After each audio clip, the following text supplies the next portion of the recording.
The Torah, in discussing the different offerings that a person would bring for different sins, talks about a person who makes a vow, but he doesn't know that something occurred. He's not a witness to it, and it turns out it was a false vow, so he has to bring an atonement. Well, the way the Torah introduces this, it says if a soul will sin, and the Zohar says that this is a little bit problematic. A soul will sin should be followed by a question mark, the Zohar says. A soul will sin? How is that possible? How could a soul sin? What is exactly the meaning of all this? And what does it have to do with the idea of accepting an oath, and he is a witness by seeing or knowing?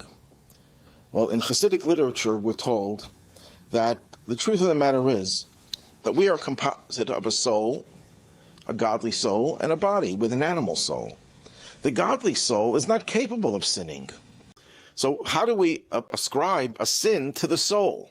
Even an unintentional sin couldn't apply to the soul because it is totally in touch with and subordinate to God. And the answer is that besides the soul that we possess, we also have an animal soul, we have a body that has its own interests, its own agenda. And very often that agenda blocks the radiance and the inspiration from the godly soul. So what do you do in that case? So the Torah says he accepts an oath and he is a witness by seeing or knowing. What does this refer to? The Talmud tells us that before we come into this world, before the soul enters into the body, it is administered an oath that it will remain faithful to its mission.